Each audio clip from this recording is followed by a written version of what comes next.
Bonsoir Salia. Bonsoir. Un député, un casque de scooter, des coups portés et une mise en examen. Nous revenons ce soir sur l'affaire Mjid El Guerrab avec vous. Oui, ça s'est passé le 30 août dernier à Paris. Rappel des faits. Le député de la République En Marche, Mjid El Guerrab, placé en garde à vue. Accusé d'avoir frappé un responsable socialiste à coups de casque. Boris Faure a subi un traumatisme crânien majeur. Frappé à la tête à coups de casque. Mjid El Guerrab a annoncé sur Facebook qu'il se mettrait en congé de la République En Marche.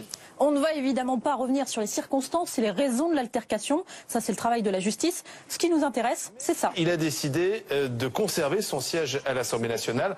Rappelons que le député de la 9e circonscription des Français de l'étranger est mis en examen pour violence volontaire avec arme. Mjid El Guerrab, 34 ans, mis en examen et député de la 9e circonscription des Français de l'étranger. Comment s'est passé son retour à l'Assemblée nationale? C'est la question qu'on s'est posée.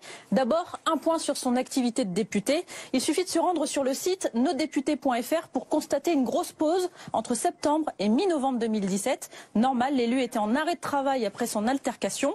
Retour à l'Assemblée la semaine du 13 novembre 2017. Le voici pour la première fois depuis les faits dans l'hémicycle lors des questions au gouvernement. Depuis 2010, ont amené ces mêmes collectivités à renoncer à un certain nombre de projets. Isolé loin de ses anciens copains de la République En Marche, car il est désormais non inscrit. On a noté une seule et unique prise de parole dans l'hémicycle depuis son retour et elle est hésitante. Par cet amendement, je veux aborder la question des frais de scolarité pour les Français établis hors de France qui varient en moyenne entre 5 000 et 10 000 euros par élève et par an. Depuis mi-novembre, on a checké, il n'a raté aucune réunion de la commission de la défense à laquelle il appartient, en multipliant les prises de parole. Et enfin, sur le site de l'Assemblée, on a compté 30 questions écrites, ce qui est une bonne moyenne pour un député. Donc, ouais, clairement, il cherche à se montrer exemplaire dans son travail. Est-ce que ça fonctionne avec ses petits camarades? C'est là que ça bloque. Vous vous rappelez qu'avant les faits, il faisait partie de la République En Marche. Voici ce que dit aujourd'hui la porte-parole du groupe En Marche à l'Assemblée. J'avoue que j'ai pas de rapport avec lui et je cherche pas non plus particulièrement à en avoir. Rappelons qu'avant En Marche, El Guerrab était socialiste. Vous le voyez, vous le parlez? On se croise davantage qu'on ne se parle. Bon, et puis à droite. Je veux savoir si vous le croisiez, si non. vous... Non, je tiens pas d'ailleurs. Et là, on se dit qu'on n'est pas tombé sur ses meilleurs amis. On a demandé à ceux qu'il côtoie le plus souvent, les membres de sa commission. Il reste très discret, certainement un petit peu plus qu'avant, mais évidemment, parce qu'il a toujours peur de... Enfin, j'imagine qu'il a un petit peu peur de gêner. Il ne m'a pas abordé, je ne l'ai pas abordé, donc je n'ai pas eu de contact avec lui. On sent que les rapports sont compliqués. C'est votre collègue. Est-ce que vous lui parlez? Est-ce que vous discutez un peu avec lui? On a pour l'instant, on a beaucoup de travail, beaucoup de missions d'information, beaucoup de choses. Là, actuellement, vous avez. Vous ne parlez pas? Nous sommes très nombreux à la commission de défense, donc évidemment, on se parle, mais pour l'instant, c'est pas forcément. Il y a plein d'autres. Avec lui. Est-ce que vous lui adressez la parole à lui? Je viens de vous dire que nous avons plein de sujets de travail. Pour l'instant, ce qui nous intéresse, c'est le fond d'abord, et nous avons la loi de programmation militaire qui arrive et qui est vraiment notre sujet le plus important. Je pose la question parce qu'il a fait partie de votre parti, la République En Marche. Embarras. En fait, Mjid El Guerrab n'est tout simplement pas le bienvenu à l'Assemblée pour certains.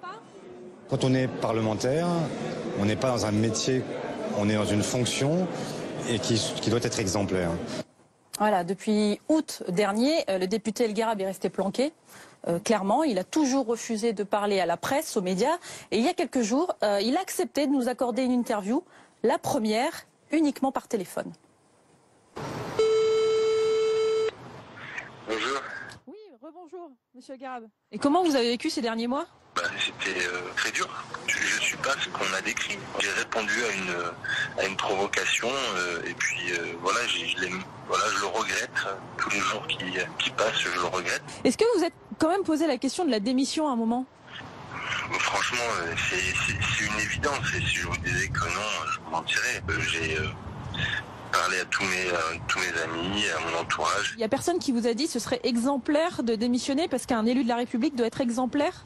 Franchement, de toutes les personnes que j'ai consultées qui m'ont soutenu pendant la campagne, qui ont fait ma campagne, il était hors de question que je démissionne parce que justement, c'était donner raison à mes opposants. Moi, je suis élu député et donc je suis bien déterminé à faire mon travail parlementaire. Je suis présumé innocent dans une enquête qui est en cours d'instruction. Dernière question, si vous êtes condamné, est-ce que vous quittez l'Assemblée? Si je suis condamné, bien sûr, là, à ce moment-là, je réfléchirai, bien évidemment, et je prendrai mes responsabilités. Mais à mon avis, je ne suis pas certain que la décision de justice soit rendue avant la fin de mon mandat. Soit en 2022, ouais. C'est le temps de la justice. Merci beaucoup, Célèbre Aklia, tous les soirs, dans 20 ans.